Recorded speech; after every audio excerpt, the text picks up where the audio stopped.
We're here at Bowl Expo, Bill, and I'm just amazed of all the different companies and everything going on here. I mean, it's hard to imagine some of these companies would even come to like a Bowl Expo, but they're out here with kind of unique products. I mean, we got our next gentleman here, Mark Miller, he's got a very unique product that he's working with, and kind of the Renaissance guy of bowling. Board of directors for the Bowling Writers Association of America, at least for a few more months, that name. Got his own book coming out, has worked with ABC, USBC. Busy What do we man. miss, Mark? You've got most of it. I do some. The Examiner. The Examiner, also a writer. writerexaminer.com. I do some stuff for Bowling Industry. I'm going to do some stuff for Bowler's Journal in their 100th next year, and the museum. I still do some work with the museum, helping them with their history and their PR. So a little of everything. And in your spare time? In my spare time, yeah, I get to see my family and sleep. Wow, what a deal. Wherever that is. So tell us about the book. We were talking about it during the week, and it's kind of a different slant on bowling and the real world. Yeah, it's a book. A company out of England called Shire Books contacted the museum last year, and then the museum people gave them to me, supposedly knowing some stuff about the history, and so we've been working on it for a year. It's called Bowling: America's Greatest Game. It's scheduled to come out in the fall. Last I heard, October. And what I do, it's only 64 pages, kind of a smaller format, but I took it from a standpoint of America in the last couple hundred years and how a number of the things that happen in America have affected bowling. For example, when a lot of the people emigrated to the U.S. from Europe, which is in the 1800s, that was the first big time when bowling grew. I mean, because we didn't have a lot here, but the Europeans brought their various games here then. Then you have in later years when the ABC started, you had a lot of different rules out there and a lot of different thinking. So that's how the ABC started with various things. Then you get into the early 1900s. You started getting women into the game, but back then women were not really seen as, because the bowling had that image of backroom bar and stuff, and it's like, this is not a ladylike place. So, again, but that was an American thing. The challenges we had with minorities, minorities were not allowed in bowling until 1950. But again, that was kind of the mood of the country at that time, unfortunately. Now you go to Prohibition, which was in the 1920s, early 1930s, and then once that got lifted, the beer era, the Pabst and the Budweisers and all the breweries started to sponsor bowling. The technology of around World War II, which is when the automatic pin setters came in and got rid of the pin boys and other technological things. Television in the 50s started growing big, and that was made for bowling. And then more so in the last 30 years, guys, is the changes we've seen in basically in American society that have dramatically affected how many people go bowling. We know that 9 million people went bowling in 1980. League bowling. They were members of ABC and WIBC, and at that time the Junior Association, and now there's less than 2 million. But a lot of that, it reflects on what's happening in this country. Women going back to work. People don't want to be out late at night because of drunk driving laws and working. People don't want to bowl 32 weeks anymore. It's just a long commitment. So the book takes that angle of, okay, how what's happening in America really affects bowling. Okay, now you have the graying of America, so now the housewives leagues that used to fill the centers in the daytime now have seniors there taking their place. Absolutely. So I was always fascinated to that when I worked for USBC and ABC and those guys, is how we used to say the demographics of America was the demographics of bowling. So, examples of that are when the bowling centers closed in the cities, but then they seemed to open up in the suburbs. That's because people were moving from city to suburb. When you have people moving from the Rust Belt area down to the Sun Belt area, Florida all the way across to California, so did the bowlers follow. But again, that was a trend in American society that bowling kind of reflected as, a microcosm, if you will, of American society. Yeah, and then because the urban centers were smaller, usually dirtier, back to the bowling alley days. Correct. Now as you move to the suburbs, you had a lot more land, and now you're getting these 32, 40, 60, 80 lane centers. And now we're bowling centers, recreation centers, family entertainment centers. And again, this reflected the American attitude of no commitment, but I want to go out and have some fun. Absolutely, yeah. And that's what I always found that fascinating. Actually, where I sort of stole it. Baseball did this a number of years ago, called Baseball as America, and I don't know if they came to the Tampa area, but they were in Milwaukee once during the not the playoffs, during the All-Star game, and that was kind of their fan fest theme, was Bowling as America. And that always struck me as, if I ever did a bowling book, I'd like to do it similar. how did you get Edith Bunker to get on the cover of it?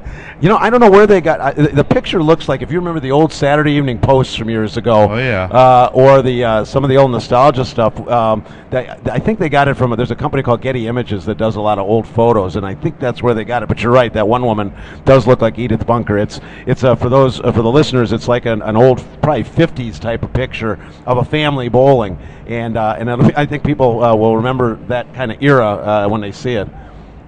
Now, one of the products we saw last year was introduced, and now you've added a little bit of a staff with Bill Supper, Norm Duke, yourself, Bowl Soul. Yeah, last year, a guy named Tom Mirandos out of New York called me and said, "I hear you know some people in the bowling industry, and we'd like you to come on board and help us promote this product." What it is it's a disposable bowling shoe sole, and the main audience is for people, recreation people. This is not really aimed at league bowlers or tournament bowlers.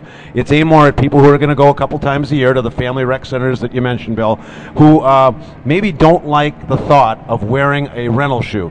And there is a stigma. I mean, whether you're a germophobic person or you just don't like the thought of putting your foot in a shoe that, no matter how many times it's been sprayed, still has been worn by other people, this is for you. And what it basically is a one-night use, one-times use, disposable. You pull it, you pull off the adhesive tape. You put it on your shoe, both shoes, and you can go bowl. And we've tested it up to, I think, 12 games, no problem. Slides like a regular bowling shoe, looks like a regular sole. And so what we say is you basically can bowl in your own shoes, almost any kind of shoe, even some high heels, although we don't recommend it. No. But tennis shoes, sandals, flip-flops. We've had ladies bowl in those. Combat, we actually have sold some to the military for their combat boots. And basically all you got to do is just wipe off the dirt afterward and put us on. Quick change, and now they glue on fairly easy, so how easy is it to get them back off? They're actually pretty easy to get off. They'll stay on very well, but boy, they'll come off pretty easy, and there's no residue, because that was one of the big questions people asked, is that going to leave some stuff on my shoes? And it doesnn't. But the other question is, will it stay on enough? You know, it's not going to catch, and we did the tests on those, and it stays on. You're not gonna fall down on it. How many games have you tried? So in other words, can someone buy it? I got an extra pair of shoes, and I bowl maybe a few times a year or whatever, and I don't want to have to buy another one. How long would that stay on and last? Well, the adhesive is strictly supposed to be for just the one day. Okay. It's one day ideally. I mean, we know people will probably try to do it more, but once you pull it off, the adhesive will dry up, and it's not going to stick. So it's basically a one-time use. But you can't leave it on. I mean, if you leave it on a pair of shoes, how long will it stay on? I don't even think we've tested that, because we don't even want anybody to do that. So. Well, yeah, but I was I know kind what of you getting an mean. idea, because someone might want to know. I'm going to bowl this weekend. I think it could stay on for quite a while, because that adhesive is good enough. As long as you don't pull it back off, you're good for quite a while. Yeah, because probably another added feature is you get a crack in the sole of your shoe. Stick this thing on for, how much would it cost to the public? What we're recommending is a minimum of $1 above what a place would charge for their rental shoes. So if you normally rent shoes for $3, we recommend at least $4, because it's a premium item. And like we like to say, would you, as a customer, would you rather pay $3 to put your foot in a shoe someone else has worn, or $4 to wear your own shoes? And we think more people will say, I'll pay the extra $1 for my own shoes. Yeah, and if you're going out on a Saturday night bowling and say, I need a size 10. Well, we got 8 and we got 13. Yes. And this solves some of that problem. It's really helpful for the bowling centers in that respect. You don't have there's a lot of logistical stuff that it saves. You don't have all those transactions at the counter. Oh, geez, this doesn't fit. I got to take it back. And then, of course, at the end, you got to bring the shoes back. You don't have to spray them. You can keep in. They don't walk, which is kind of neat, because from what we've been told, rental shoes is the #1 thing that walks in a bowling alley. No. Because people steal them. I guess they're fashionable, so they steal them. What sizes do they come in? Well, we have 3 sizes, large, medium, and small, which covers the whole gamut. Everywhere, the smalls will go down to kids about age 6, and the larges will go up to, I think it's men's 14 and women's 15. So, and then what's nice is in between, there's these little perforations on the bottom, so you can pull those off if, say, the size you get is a little too big. So we cover pretty much everywhere from age 6 up to about 15. So now this would be used exclusively for sale by the bowling center? As of right now, yes, that's our goal, although we are thinking about doing some things with the consumer. But as of the first year, we've strictly wanted to go through the bowling center, #1, to get them to realize that hopefully it's a better an alternative for them, and then to get them to think and then make their money directly. But yeah, there's some thought to doing it at the consumer. We'd still prefer to do it through the centers and the pro shops. Yeah, because consumers would be one at a time. As Ken was bringing up the idea of, if you got an old pair of sneakers, slap it on there, and you got a $4 or $5 pair of bowling shoes instead of 40 to who knows how much. Exactly, yeah. And again, like I say, now once you get that person who's committed and into the sport, you do hope they want to buy a regular pair of shoes at that point. Yeah, got to get them started. Yeah, but up until then, absolutely, we'd love to have them. So another great thing about it is if you got bad weather, you got some water, and normally on a pair of shoes or regular shoes, if you step in that, you're kind of messed up for the rest of the day.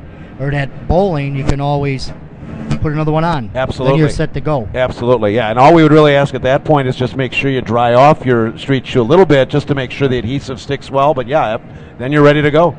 Now, we keep hearing of the demise of the newspaper industry, and you're writing now for a company called Examiner.com. Yep. Among others, it's an online site, and I do both the Dallas-Fort Worth and the national bowling columns. But I'll tell you, here's where I don't agree with those people who say the newspapers are starting to die. Is there's a chain of newspapers in my hometown of Flower Mound, Texas, which is about 10 miles north of the Dallas-Fort Worth airport. And what they've done is they've targeted communities. We have 4 communities in our area. One has about 17,000 homes, one has 7,000, and 2 others have about 2,500 each. And what they've done is they've targeted these monthly newspapers and then they deliver them. They don't even get subscriptions. They just drop them off everybody's homes. And now the advertiser has a very targeted publication to that city only every month. And that's where I think everything's heading. Now, yeah, I agree with the people who say, the old 7 days a week. Every day. We maybe read recently that New Orleans and some other papers are going under.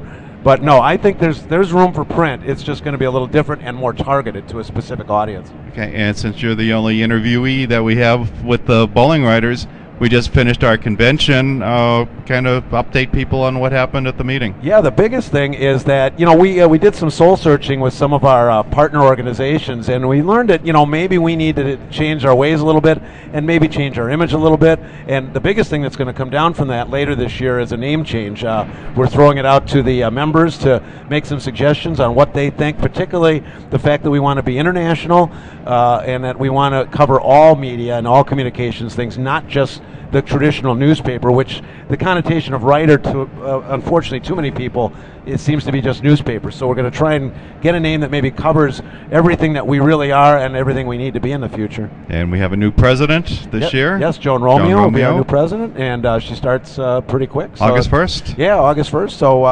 and it's going to be, it should be exciting because we've heard the criticisms, and hopefully we can take those and move forward and do some things that'll make everything better. Yeah, it's looking like a plan for the future. Mark, we appreciate coming on. And how about the website again? Yes, it's bowlsole.com, www.bowlsole.com, bowlsole.com, and we'd love to have people check out. If you're a proprietor or a pro shop in the audience, you can purchase this directly online. And if you happen to be here at the show, we have a $25 off special that we can offer you, but otherwise our regular price on there, and we'd love to have you be a part of it. And the Examiner website again? It's examiner.com. If you look for the bowling part, www.examiner.com, and check out bowling, and you'll find me on the national side there. And we'd love to see, I hope you like it. I did some stuff here at the U.S. Open, and I hope everybody likes it. Fantastic. Okay, great having you out. Thank you for having me, guys. Appreciate it.